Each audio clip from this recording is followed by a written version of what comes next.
Aquele que creu antes de todo mundo, que somente creu e foi embora, largou o seu pequeno império, mudou a sua jornada e simplesmente foi, juntou algumas poucas coisas e foi. Eu vou te seguir, Deus. Paulo, um pouquinho mais lá na frente, Romanos 8, vai dizer que nem a altura, nem a largura, nem a profundidade, nem o porvir, nem o presente, nada pode nos separar do amor de Deus. Só que até Paulo falar essa questão, Abraão já estava vivendo ela lá atrás. Abraão já tinha largado. Abraão tenta dar vários jeitinhos na sua vida a fim de não perder uma coisa ou outra. E infinitas vezes Deus precisa se meter.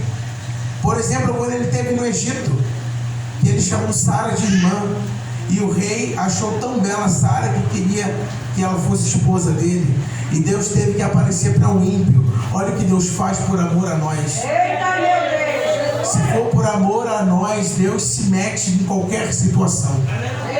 Mas Deus primeiro tem que conhecer o nosso coração. A gente tem que estar com o coração alinhado ao propósito dele. Então aquela família estava pronta. Era um pai, uma mãe, um filho, e simplesmente estava tudo dando certo. Eu tenho certeza que estava tudo dando certo. Teve os percalços de Ismael, mas eu não quero entrar em Ismael. A promessa era Isaac.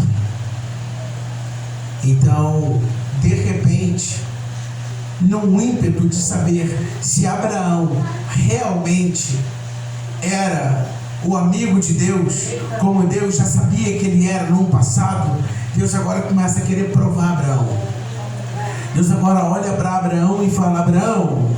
E Abraão, muito tranquilo, fala: eu vou conjecturar da minha maneira. Pode falar, meu amigo. Então, meu amigo, eu quero a minha promessa de volta. Lembra do Isaac que eu falei que eu ia te dar? Então eu quero ele de volta. Eu preciso que você me entregue o Isaac. Eu fico tentando imaginar um monte de situações. Eu também sou pai. E aconteceu uma situação hoje e eu nem tinha pensado nela até esse momento. Eu estava voltando para a oficina, lá no trabalho, e de repente o portão abriu. Era um senhor. Falou: olha, trabalha aqui uma moça de nome assim? Falei: trabalha. Conheço ela assim de vista. Ele: então, tem como chamar ela? Porque o filho dela recém-nascido, eu sei que tem 4 meses, porque ela já me falou. Ele caiu, bateu a cabeça e cortou a cabeça. E eu falei: caramba. Então o rapaz foi lá chamar ela, continuei na minha atividade, pedi a Deus por ter misericórdia. E de repente aquela mãe veio. E quando ela chegou, ela simplesmente ouviu, ela acha que ela não ouviu nada. Ela só ouviu, o cara falou assim: o seu filho se machucou. Ela falou assim: meu Deus, meu filho. Ela simplesmente saiu. Ela não pensou que ela precisava de trocar de roupa, que ela precisava tirar o protetor, a touca, a bota. Ela pensou que o local onde a gente trabalha, as mulheres trabalham com uma roupa que, para evitar contaminação, elas não podem sair do local de trabalho e andar na rua. Elas podem só usar essa roupa dentro do trabalho, Então simplesmente aquela mulher saiu andando na rua assim, e o rapaz estava lá de carro esperando ela, e ela nem olhou para nada, ela só saiu andando, sabe? Então assim, essa é a reação de um pai. E eu fico agora imaginando a reação de Abraão. O que passou na cabeça de Abraão? O que passaria na minha e na sua cabeça? Se Deus agora abrisse os céus e falasse: ei, eu quero o seu filho.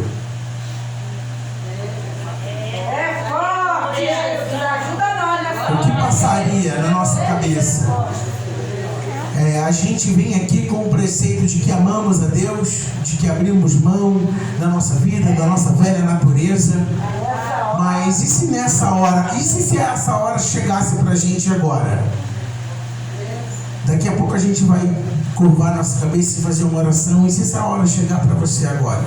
Porque é muito legal ouvir o Senhor falar através dos profetas dele na terra que Deus está dando um livramento. Isso é muito gratificante. Deus está te livrando, irmão. Deus está te livrando, irmã. Mas se for o contrário? E se o irmão nem revelar para você, foi diretamente do céu, você e Deus, no seu íntimo e pessoal: Eu quero a sua promessa. Eu quero o seu emprego. Eu quero o seu carro. Eu quero a sua residência. Eu quero. E se Deus falar assim, eu quero, como é que a gente vai reagir? Porque a gente está tão acostumado em querer de Deus. Mas e se Deus quiser de volta? Tem uma coisa que há muito tempo eu medito, é nos adesivos que carros normalmente levam na tampa da mala, dizendo, Deus me deu.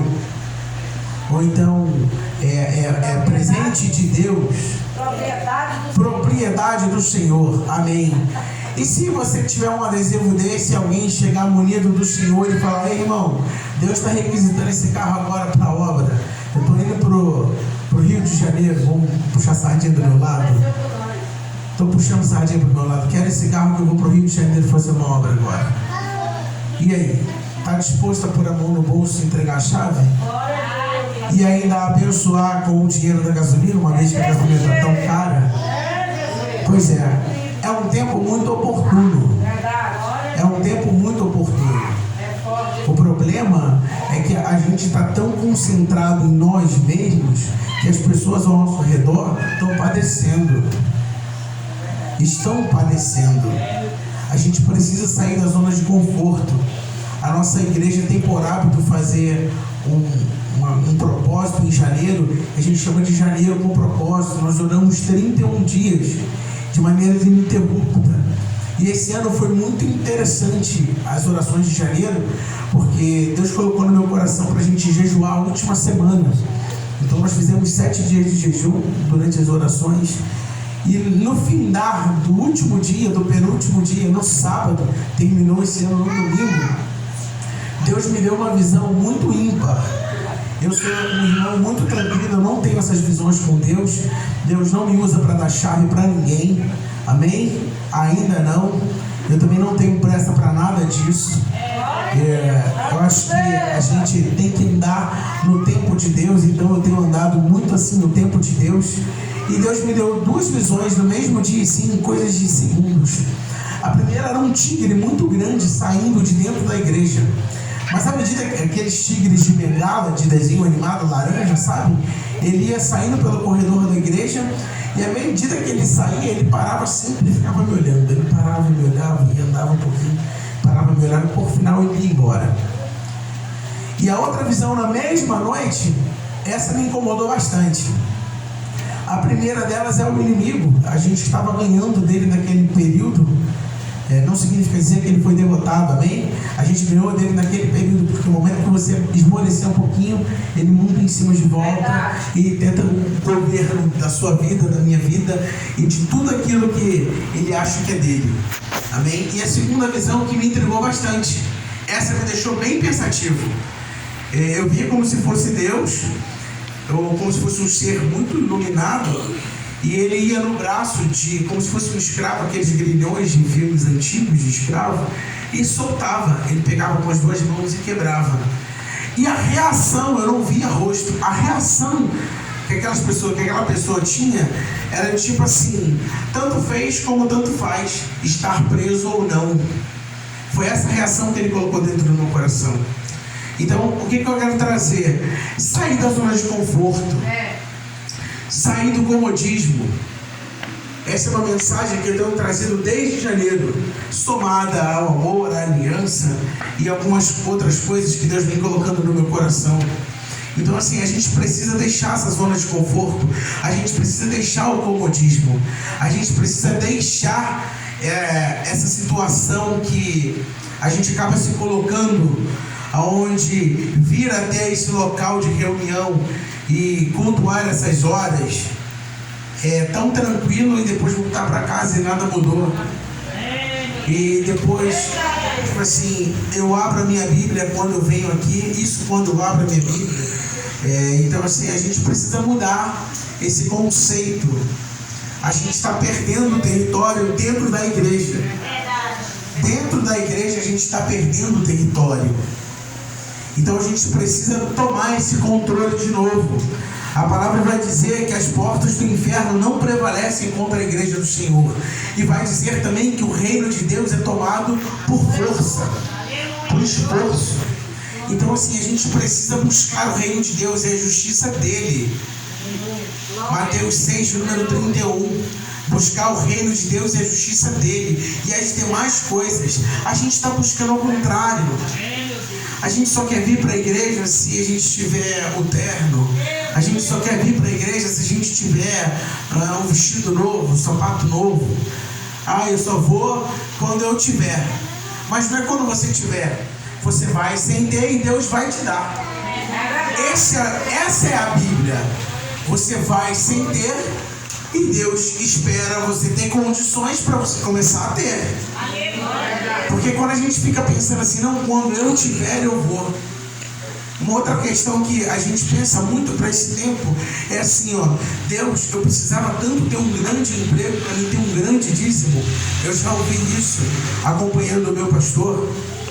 E na verdade o Senhor está te dando aquelas diáriazinhas, está te abrindo a oportunidade de você fazer um servicinho picado ao outro, é para você realmente trazer R$5 na casa dele. Entendeu? Trazer R$5, trazer R$10, trazer R$3. Sabe? Porque assim, a gente tem que começar a entender que você não deita embaixo de uma sombra de uma árvore da noite para o dia. Você cuida de uma árvore. Você cuida de uma árvore. Você bota uma semente no chão e alguns anos depois você tem sombra de uma árvore que você cuidou. Então assim, por que a gente quer deitar na sombra sem cuidar da árvore? A gente tem que cuidar da árvore. O Senhor precisa, a gente precisa em Cristo avançar e crescer dessa maneira. Porque essa é a maneira correta. Então, não obstante do que a gente está falando, Abraão era um camarada que estava crescendo com Deus de tempo em tempo. Sabe? Talvez na cabeça de Abraão, ele e Deus tivessem a mesma coisa. Mas na cabeça de Deus em relação a Abraão, tudo tinha mudado. Porque o lugar onde Deus sempre ocupou, agora tinha um outro ser ocupando. Tinha um outro sentimento crescendo ali, e latente, o do pai com o filho. Agora tinha um amor de pai e filho. Antes tinha um amor de homem para com Deus, de criatura e criador, de um Senhor e o seu salvo, o seu servo. Mas agora não. Agora entrou um novo amor no meio. Entrou um amor à promessa, um amor àquilo que Deus havia prometido e dado. Então Deus, comigo e contigo, faz da mesma maneira. Ele permite um monte de situações. Deus permite um monte de situações. E para Abraão agora ele vai permitir a mais drástica de todas. Acho que talvez Abraão e Deus, ou Deus tenha experimentado uma coisa, ou então Abraão experimentou algo tão parecido quanto Deus irá experimentar alguns anos na frente. Sabe? Quando Deus resolve ofertar o seu filho Jesus na cruz em favor da minha e da tua vida. Sabe? Agora Abraão está experimentando algo. Talvez Abraão lá na glória falou assim: poxa Senhor, eu lembro desse dia. Sabe? O que o Senhor vai passar, eu quase passei, mas o Senhor foi benevolente comigo. O Senhor agiu de graça e misericórdia. Mas Abraão tomou uma decisão muito importante, a de confiar.